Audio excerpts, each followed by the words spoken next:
the core anti-TB arsenal, mechanisms, toxicities, and high-yield exam traps. Before we start memorizing 5 anti-TB drugs, let's change the way we look at them. Imagine Mycobacterium tuberculosis as a highly protected criminal. It has a waxy cell wall, it can survive inside macrophages, and it has multiple ways of escaping antimicrobial attack. So, our drugs don't at all attack the same place.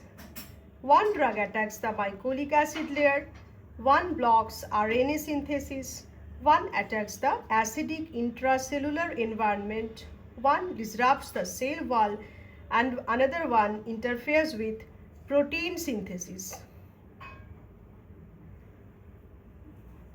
So today, instead of memorizing a drug list, we are going to follow the crime scene. Where does each drug attack? How does resistance develop? And what toxicity gives the drug away in an exam? By the end, if NEET-PG gives you a clinical vignette, you should be able to identify the drug almost instantly.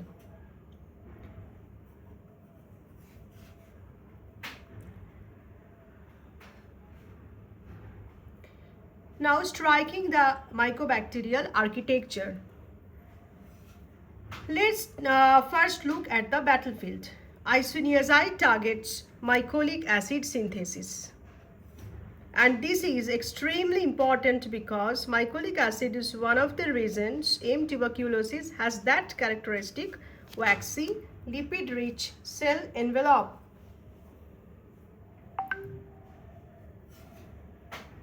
Ethambutol walks slightly further out. It inhibits arabinogalactan synthesis by inhibiting arabinosyl transferase. Then comes rifampicin. It doesn't care about the cell wall at all. It goes straight for the bacterial DNA-dependent RNA polymerase and blocks transcription. And then we have pyrazinamide. PZA is the unusual one. Its magic happens particularly in the acidic intracellular environment, especially within phagolysosome. Finally, streptomycin attacks the 30S ribosomal subunit disturbing protein synthesis. So, here is your first mental map. Wall attacked by isoniazid or ethambutol, RNA by RIF, acidic intracellular environment pyrazinamide, and protein synthesis by streptomycin. Once this map is fixed, the rest becomes much easier. Now, our first suspect, isoniazid or INH. But remember one very important concept. INH is a prodrug. It needs activation by mycobacterial enzyme CATG, a catalase peroxidase. It's locked. CATG is the key. Once activated, INH ultimately interferes with mycolic acid synthesis, particularly through inhibition of INH-A pathway, and this immediately gives us a resistance question. If the organism loses or alters CATG, what happens? The drug isn't properly activated. So we introduce INH from outside and it uses the weapon of the mycobacteria itself. But if the organism loses or alters CATG, then drug will not be properly activated. So CATG mutation, high level INH resistance. The key is in the hand of the organism itself. So at any level it can alter its key. Alternatively, mutations involving INH-A can alter the target pathway and are associated with INH resistance, often with lower level resistance, that is the target modification. Now comes the classic clinical rule. The patient develops tingling, numbness or peripheral neuropathy. Why? Because INH interferes with pyridoxine. vitamin B6 metabolism. So the classic exam association with is INH causing neuropathy, give pyridoxine, don't stop the drug. This is one of those facts you should not merely memorize.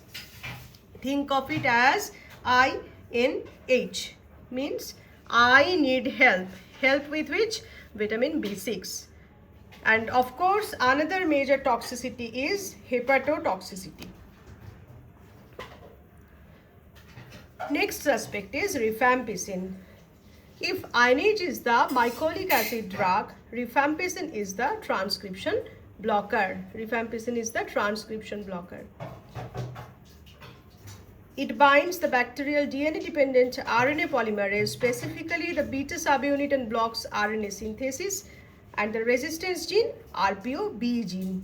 You all know that this is a very high yield association. RPOB mutation means rifampicin resistance, and there is an important clinical concept here because rifampicin resistance strongly correlates with multi-drug resistant TB.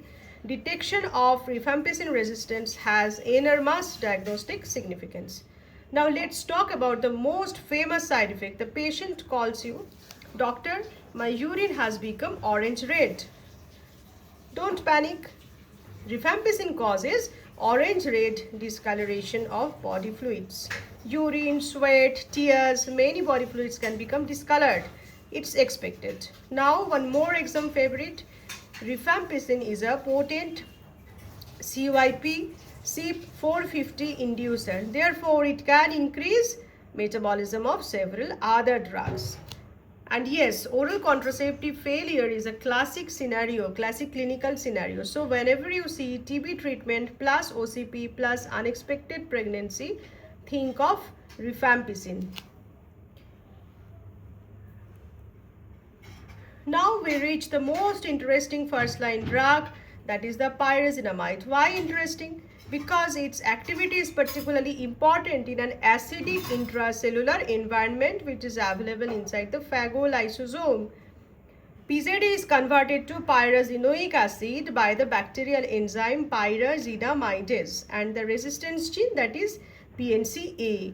So PNCA mutation means pyrazinamidase enzyme activity will be lost and then PZA resistance. Now imagine a patient on ATT develops painful swelling of the great toe. Your first thought should be hyperuricemia. And which drug is classically responsible? Pyrazinamide. PZA interferes with uric acid handling and can produce hyperuricemia and gout. But there is another huge exam point. Among the first line anti-TB drugs, PZA is particularly hepatotoxic. So remember the combination PZA, acidic intracellular action, PNCA, hyperuricemia and hepatotoxicity. That's an entire NEET PG question hiding inside one drug. Now let's talk about the drug that can literally change the way your patient sees the world. Ethambutol. Its target is the mycobacterial cell wall pathway, specifically arabinogalactan synthesis through arabinosyl transferase block. Inhibition of arabinosyl transferase. Resistance is classically associated with mutations of EMBB gene, but clinically ethambutol is remembered for one more thing, that is optic neuritis. And the classic examination clue, what is it? Red-green color discrimination defect. So if an ATT patient tells you, doctor, I can see, but colors are becoming difficult to distinguish, think ethambutol. And one very important pharmacological distinction, ethambutol is classically considered the bacteriostatic first line anti-TB drug. So EMB-I, that single association can save you several seconds in a competitive exam.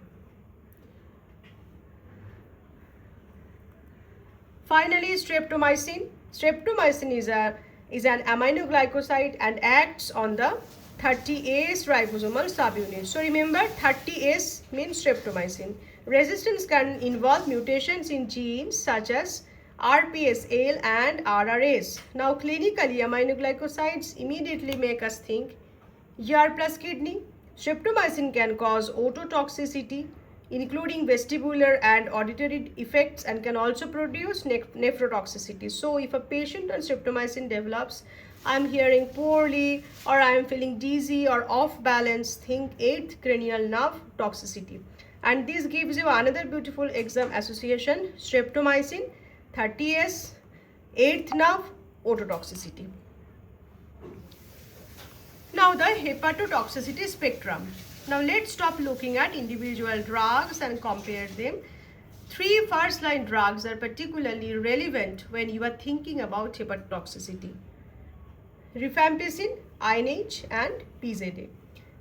But they are not equally hepatotoxic. The classic high-yield hierarchy is PZA, INH, and rifampicin. Means PZA causes the most hepatotoxicity, then isoniazid compared to RIF, and RIF minimum. So if the question says patient on first line ATT develops severe drug induced hepatitis, which drug is the most likely culprit? Think pyrazinamide. INH is also an important hepatotoxic drug and risk increases with certain patient factors. Rifampicin can contribute to hepatic injury and can also produce changes in bilirubin handling. So don't memorize these as isolated facts. Think of a toxicity spectrum. PZA, strongest hepatotoxic association. INH, major hepatotoxicity. And rifampicin, comparatively less but still important. Now, who causes what? Okay, now let's play a rapid fire game. I give you the toxicity, you give me the drug. Peripheral neuropathy. Answer will be INH, associated with vitamin B6. Hyperuricemia and gout, PZA. Optic neuritis with red-green color defect, it will be ethambutol. Orange red body fluid, very simple, rifampicin. Benign side effect, ototoxicity, aminoglycoside means streptomycin. Nephrotoxicity, think again streptomycin. And severe hepatotoxicity, particularly PZA followed by INH followed by rifampicin. This is exactly how you should revise pharmacology and microbiology for competitive exams. Don't revise like that, INH has this side effect, rifampicin has this side effect. No. Instead revise the toxicity and the drug, because that's how clinical vignettes are written. Now first line anti-TB master matrix. Now let's compress everything into one matrix, and this is the slide I want you to screenshot. INH, mycolic acid synthesis. CATG activation, CATG, INH, both resistance gene, major toxicity. Neuropathy, hepatitis, give vitamin B6. Rifampicin, DNA dependent RNA polymerase, blocks transcription. RPOB is the resistance gene. C450 inducer, OCP failure, orange fluids, orange urine, OCP failure. Here it's mentioned. PZA, target acidic environment activation. PNCA, hyperuricemia, severe hepatitis, gout or intracellular action. EMB, arabinogalactan, arabinosyl transferase block. EMBB, optic neuritis, red-green color blindness. Streptomycin, 30S ribosome, RPSL, RRS, blocks protein synthesis, ototoxicity, nephrotoxicity, and 8th cranial nerve damage. This is your one slide memory map. If you are preparing for NEET PG or NESET, don't just read this table. Close your eyes and try to reproduce it. This is an active recall, and active recall beats passive rereading every single time. Okay. Now diagnostic exam traps. Now comes the section where examiners love to trick you. Scenario 1. TB patient develops tingling in the feet. The trap is stop INH immediately, but the classic teaching point is INH associated neuropathy gives pyridoxine supplementation. Scenario 2, patient on rifampicin develops orange red urine, the tropies. This is hematuria. No, think and rifampicin pigmentation of body fluids. So here is the exam strategy. Whenever the question gives you a dramatic symptom, don't react emotionally. Is this actual toxicity or is this a characteristic harmless drug effect? Think like this. Now molecular diagnostics enters the story.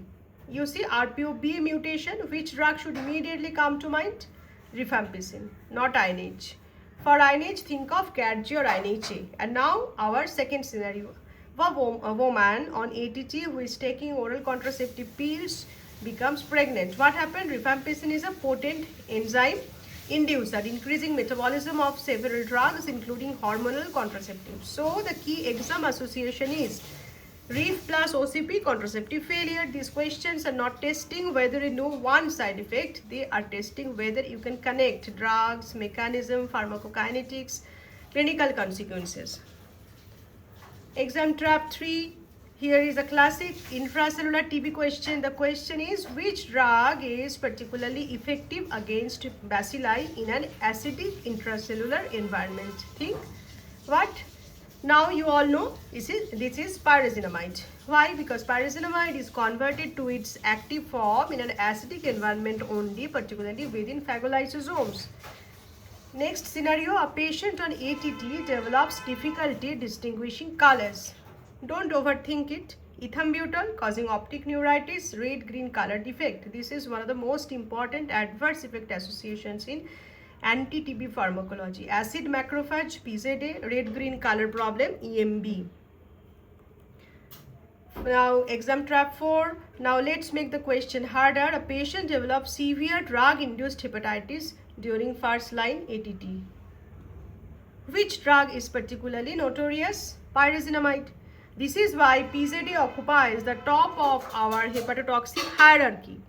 When first-line drug is classically bacteriostatic rather than bactericidal, which first-line drug? Ethambutol. This distinction is extremely useful in MCQs. So remember, EMB, bacteriostatic, it means it stops growth but doesn't kill. And causing optic neuritis. Two completely different concepts, but together they make the drug unforgettable. Last trap round.